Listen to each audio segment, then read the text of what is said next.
कि next lecture में हम फैक्टोरियल से रिलेटेड, फॉर्मूले से रिलेटेड कुछ क्वेश्चंस करेंगे। तो आइए सबसे पहले find the value of 4C0, 4C1, 4C2, 4C3, 4C4।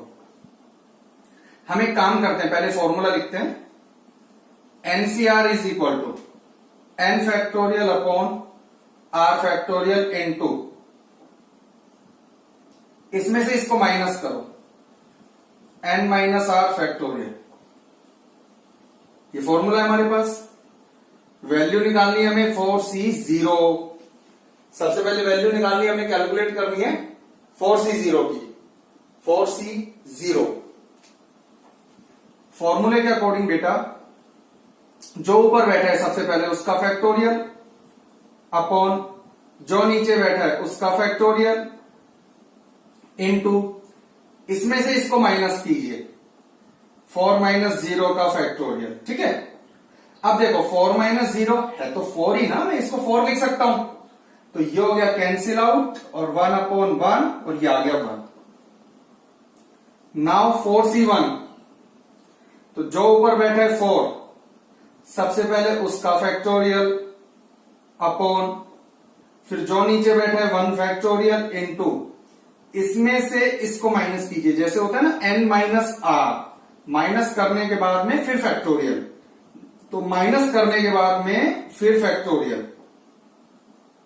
तो ये आया 4 इंटू 3 फैक्टोरियल अपॉन और ये आया 3 फैक्टोरियल, ये कैंसिल और ये आया 4। नेक्स्ट 4C2, जो ऊपर है सबसे पहले उसका फैक्टोरियल अपॉन जो नीचे है उसका फैक्टोरियल इनटू, इसमें से इसको माइनस करना है, 4 माइनस 2 फैक्टोरियल। तो क्या बना, 4 factorial upon 2 factorial into 2 factorial. तो 4 into 3 into 2 factorial upon 2 factorial into 2 factorial, cancel out. और इस 2 फैक्टोरियल को हम 2 इंटू 1 लिख सकते हैं, तो 2 से ये कैंसिल और ये आया 6। ठीक है। Next 4C3, right, 4 factorial upon 3 factorial into 4 factorial upon 3 factorial into 4 minus 3 यानी 1 फैक्टोरियल। तो यह आया 4 into 3 factorial upon 3 factorial into 1 factorial को 1, इससे ये कैंसिल आउट, आंसर आया 4। 4C4, जो ऊपर बैठा है उसका फैक्टोरियल, जो नीचे बैठा है उसका फैक्टोरियल, इसमें से इसको माइनस कीजिए, तो 4 माइनस 4 फैक्टोरियल। तो ये क्या आया, जो ऊपर है 4 factorial upon 4 factorial, 4 minus 4 0, 0 factorial क्या होता है 1, इससे ये कैंसिल और ये आ गया 1। ठीक है। अब देखिए, अब हम कैलकुलेट करेंगे 5C0, 5 फैक्टोरियल अपॉन फॉर्मूले के अकॉर्डिंग ना, 0 फैक्टोरियल इंटू 5 माइनस 0 और फैक्टोरियल। तो देखिए क्या आएगा, 5 फैक्टोरियल अपॉन 0 फैक्टोरियल 1 होता है, 5 माइनस 0 यानी 5 factorial, cancel out, 1 upon 1 is equal to 1। फिर 5C1, 5 फैक्टोरियल अपॉन जो नीचे है 1 फैक्टोरियल इंटू 5 माइनस 1 का फैक्टोरियल। 5 फैक्टोरियल को हम नीचे 4 फैक्टोरियल बनेगा ना, तो इसको आप स्प्लिट कीजिए 4 फैक्टोरियल तक, 1 फैक्टोरियल 1 और ये 4 फैक्टोरियल, ये कैंसिल आउट 5। फिर 5C2, तो ये आया 5 factorial upon 2 factorial into 5 minus 2 आएगा ना फैक्टोरियल। ठीक है बेटा, अब हमें पता चल रहा है यहाँ 3 फैक्टोरियल आएगा, तो 5 को एक्सपेंड 3 फैक्टोरियल तक तो कर दीजिए, बाकी रोक दीजिए। इनटू 3 फैक्टोरियल, ये कैंसिल आउट, ये 2, ये आ गया 10। फिर आ गए अपन 5c3, तो जो ऊपर बैठा है उसका फैक्टोरियल अपॉन जो नीचे बैठा है उसका फैक्टोरियल इनटू 5 माइनस 3 फैक्टोरियल। अब इन दोनों में से ये वाला बड़ा है तो इसको भी स्प्लिट आप 3 फैक्टोरियल तक ही करेंगे अपॉन 3 फैक्टोरियल। 2 फैक्टोरियल को तो ब्रेक कर लीजिए, इससे cancel out, answer will be 10। Next 5c4, तो जो न्यूमरेटर में है ऊपर की तरफ उसका फैक्टोरियल अपॉन जो डिनोमिनेटर में है उसका फैक्टोरियल। इसमें से इसको माइनस कीजिए 1 फैक्टोरियल, 5 इंटू 4 फैक्टोरियल अपॉन ये 4 फैक्टोरियल इंटू 1, इससे ये कैंसिल, ये आया 5। 5c5, तो जो ऊपर है उसका फैक्टोरियल अपॉन जो नीचे है उसका factorial into 5c5, 5 minus 5 0 factorial, इससे ये कैंसिल हुआ, 1 अपॉन 1 1। ठीक है, तो इस तरीके से क्या आपको भी वैल्यूज कैलकुलेट करनी आनी चाहिए। अब मैं आपको कुछ रिजल्ट्स बताता हूं बच्चों, देखिएगा।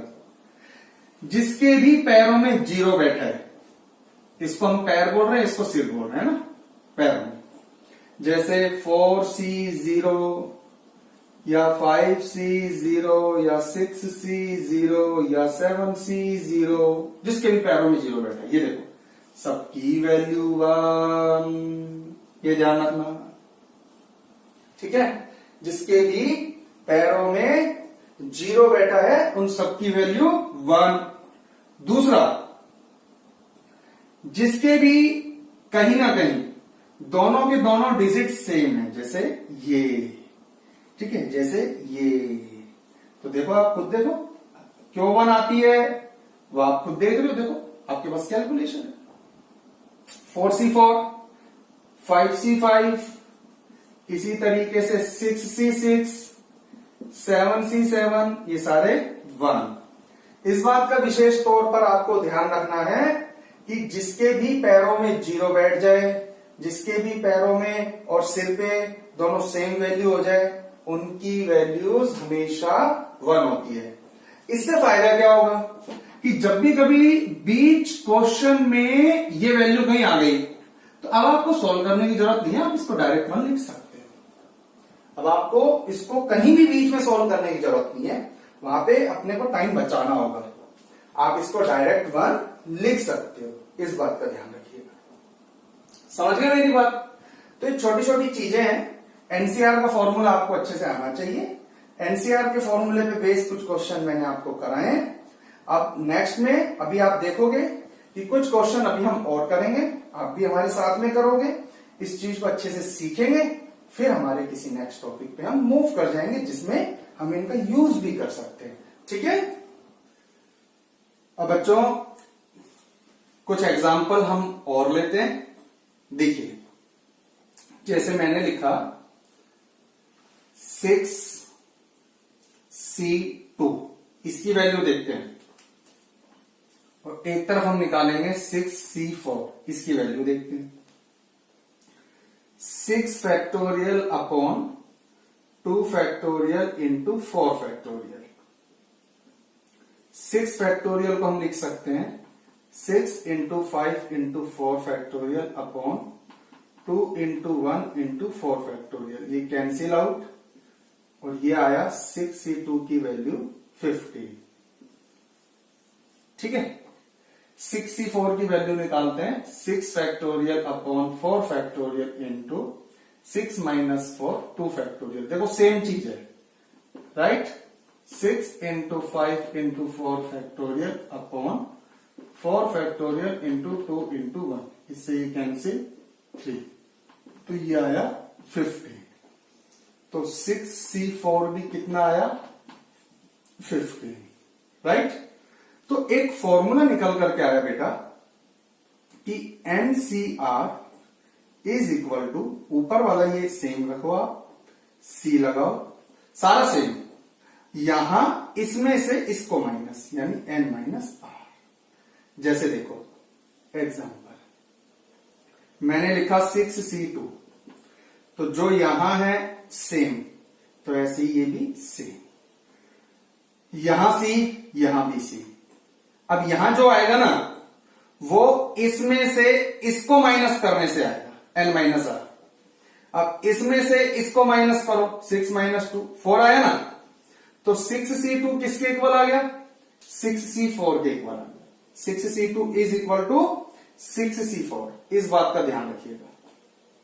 फॉर्मूला ये आप, और पहले हमने इसकी वैल्यू निकाली है, आप ऐसे और भी कर सकते हो बेटा।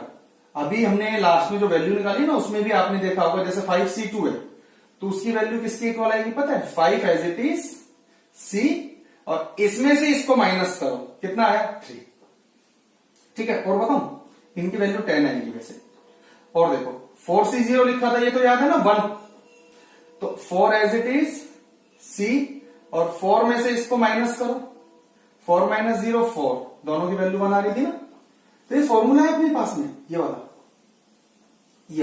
इसको नोट कर लेना, इस बेसिस पे इसको नोट कर लेना। समझ गए मेरी बात।